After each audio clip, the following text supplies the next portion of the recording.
Welcome back! Last time in the world of scaling and analyzing, we examined the young Gwen Tennyson and noted her start in the realm of magic and alien busting. Now we move on to Gwen's later stages of life. In her teenage years with Gwen, we honestly have to consider her equal to Ben, or the likes of omnipotent beings like Dagoner, Alien X. You're gonna give me slack for that, I'm getting a little too excited. We first had to examine Gwen during her teenage years and the physical feats and displays brought forth. Gwen, by the age of 16, had acquired a black belt in Taekwondo and was a clear frontrunner on her high school's jiu-jitsu team, flipping a boy nearly twice her size during her first appearance in Alien Force. We also get to see Gwen engage in traditional martial arts practice of board breaking, or Shimari, where she breaks 6 boards in half. This feat in and of itself is one of the best cases to praise Gwen. Shimari was popularized by the founder of Japanese Kyokushin karate, namely Matsutatsu Oyama. It involves few safety measures except for, hopefully, your super hardened body, and is more of a test of willpower, physical strength, technique, lunacy, and mental focus than anything else. But one thing to note in this way of practice is that the more boards one breaks, it is a direct reflection of their devotion and focus. Gwen shattered, I thought I said 6, but it's actually 8 blocks of wood, even assuming they were standard 2x4s, which require anywhere from 250 to 1,000 pounds of force to break. Gwen striking at the center of these boards is even more impressive when you see she didn't leave space between them, meaning Gwen broke all the boards using primarily her own strength and willpower, as leaving spaces during board breaking allows for the weight and momentum of the boards breaking to channel throughout the entire process. Gwen as a teen displays even higher physical feats than her child counterpart. Reviewing Alien Force, I came across a great number of times Gwen effectively without magic mocked her opponents, and she didn't grow out of the nature of viciously kicking people either. From the alien bounty hunter 7-7 to Rhomboid Friedel to her own grandmother Verdona, Gwen consistently displays her physical prowess. It's even shown that Gwen single-handedly defeated a group of DNA aliens using her own martial prowess. A standard DNA alien has enhanced strength and agility shown throughout Alien Force. We can see Gwen easily overpowered and outclassed a standard DNA alien without using any of her mana abilities. Moving on with Gwen's physical aspects, we see her agility has done nothing but sharpen since classic Ben 10. I would almost classify Gwen's agility and subsequent reactions as clairvoyant, but she has been doing this since she was 10. We see Gwen consistently react to numerous high-speed projectiles, whether it's blocking with perfect timing or leaping out of the way of laser blast or cars. Gwen is extremely hard to catch more often than not, and has even reacted to situations faster than even Ben could, stopping the blast from a Tekadon war machine point blank before it hit Ben, and again when she saved Ben from Captain Nemesis' gauntlet blast, erecting a whip and retrieving Ben all within seconds. Gwen's durability is in a class no lower than the rest of her spreadsheet, tanking blows from the likes of DNA aliens and even hybrids, which for reference, Ben was utterly outclassed by during their first meeting with the hybrid commander, electing to tell Gwen and Kevin to flee from the battle. In one occasion, we see Gwen take a blow from Ultimate Humongosaur, which even shatters her shield, which we know can stop the blast from a Tekadon war machine point blank. Gwen was even the one to defeat the Captain Nemesis mech suit designed to battle Ben. You used that power for too long. I risk losing my humanity. That's why I'm not wasting any more time.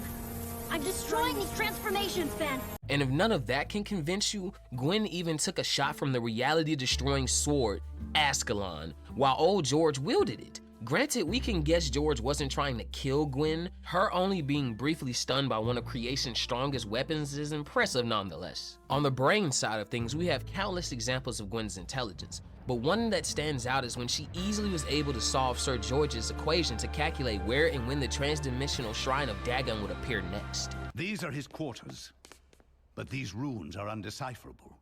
What do you mean? It's just calculus. Now that we've broken down Gwen's vanilla power set and abilities, let's get on to why I refer to her as the Sorcerer Supreme Anodite being. After encountering her grandmother, Gwen learns that her gift with magic comes from her heritage. Anodites are energy-based beings from the planet of Anodyne, and they are exceptionally talented with magic. There are very few who could even contest Gwen if she was at full power, with one exception being Charmcaster when she's, attained all the magic in Ledger Domain, but you can check my Villains of Ben 10 video to hear all about that. At some point as a teen, Gwen's magic aura seems to have changed from the ghostly blue to a steady pink. I'm not positive if this is due to the latent Anodite heritage she possesses, as Verdona has said Gwen has a certain spark. Sweetie, your grandmother is an Anodite, and so are you. What's an Anodite? and Ignite is exactly what Gwen's powers did. She has so many nuanced uses for this mana manipulation that I'll have to note the more used ones. For one, Gwen can create large barriers that have been shown to be more than durable enough, tanking damage from massive explosions, stopping blunt or piercing damage from various enemies, or even being able to stop the breath of necrophrygians like Big Chill, along with being able to produce the barriers as shields at a fairly fast rate even as they're being destroyed, demonstrated in her fight against the Forever Knights and Volcanus' minions.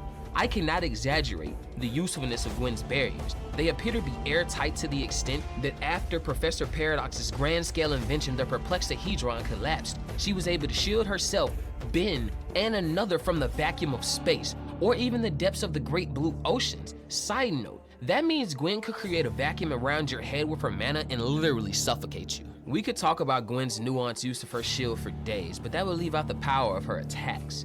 Her projectile mana blasts have been shown destroying semi-truck trailers included, staggering a hybrid commander, and even pushing back Ultimate Kevin during his deranged rampage.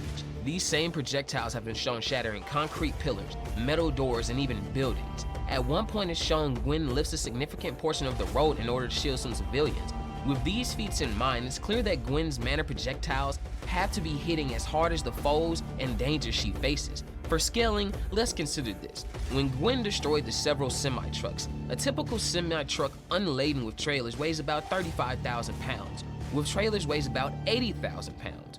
Gwen blasted these trucks, flipped the trailers, and nearly vaporized all the contents. That would mean Gwen's blasts are on par with high-yield explosives. I could endlessly state the versatility of Gwen's abilities, from being able to locate people based off their vibrations, energy constructs, high-powered blast, or even the precision at which she can use her abilities. But for the last part of this video, I like to engage in a bit of what if. We know that Verdona told Gwen it takes 70 years to unlock your true Anodite potential, and that she could lose herself if she used the power without restriction. One of these cases is as such. Once nearly all hope had been lost during the Hybrid's invasion, Gwen transcended to her true Anodite form. She easily dispatched a Hybrid, sending him well outside of the Los Solidos area. Gwen claimed to have the power to stop the entire Hybrid invasion, and at that moment she could. Anodites are beings of pure energy, to the extent that they don't even have DNA, which is why Ben cannot access the Anodite form in the Watch.